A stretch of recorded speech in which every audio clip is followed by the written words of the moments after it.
Hello, I'm Helen Bradley. Welcome to this video tutorial.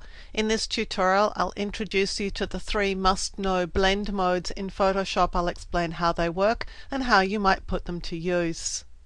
There are 3 blend modes that it's really handy to know how to use in Photoshop, and we're going to look at those 3 blend modes in this video tutorial.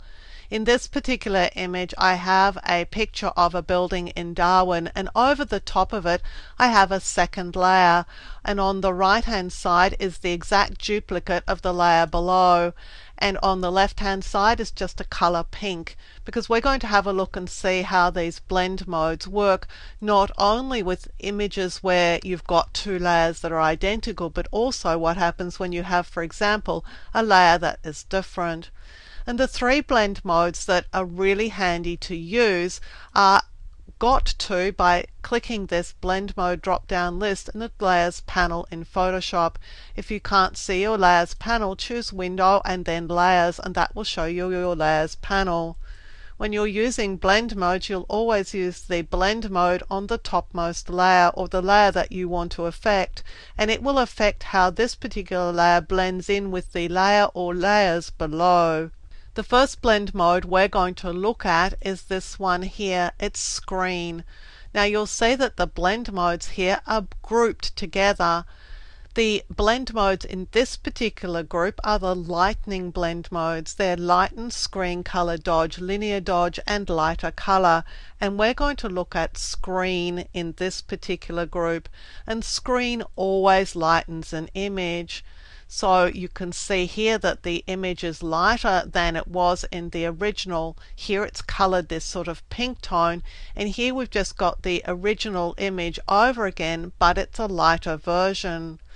This is a blend mode that you can use to salvage an underexposed image. If you've got an image that doesn't have enough light in it, you could use the image on each of the layers and then blend the top one into the bottom using the screen blend mode, and that will lighten the image and bring detail out of it. The next blend mode we're going to look at is similar but works in the opposite way. This is a darkening blend mode, and it's accessible from this darken group of blend modes. Darken, multiply, color burn, linear burn, and darker color. And in this case the one we're going to use is multiply. And multiply darkens the image. You can see that we've got a darker version of the image with this sort of pink overlay. But here where we had the image on the 2 layers, the exact same image on each of the 2 layers, you can see that we've got a darkening of the image. This would be useful if we had an overexposed image.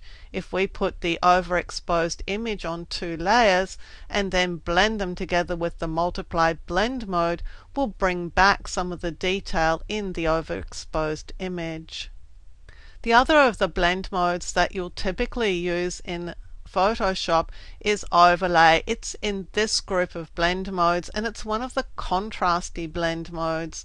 What this does is it lightens everything that is lighter than a mid-gray, and it darkens everything that is darker than mid-gray.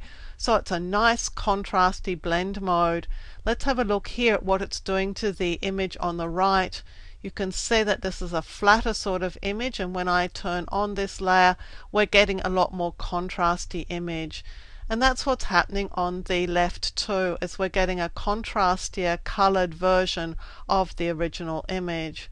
Anytime you want to boost the contrast in an image, you can use the overlay blend mode. So the 3 blend modes that I suggest that you look at using with your photos in particular are multiply to darken, screen to lighten, and overlay to add some contrast and punch. Now if you find that a certain blend mode is too much, let's just get rid of this particular layer and let's duplicate the image itself. And let's go and use the overlay blend mode. And if this is too much of a contrast enhancement to the image, all you need to do is to back off the opacity of this layer. This will give you some of the layer below and some of this additionally contrasty layer, so that your image gets more contrast, but perhaps not as much as it would have if you'd had this layer at 100% opacity.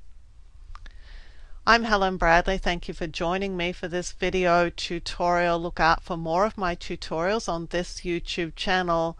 Comment on the video and like it if you like it. And look out for more tips, tricks and tutorials on Photoshop, Lightroom, Illustrator and a whole lot more at my website projectwoman.com.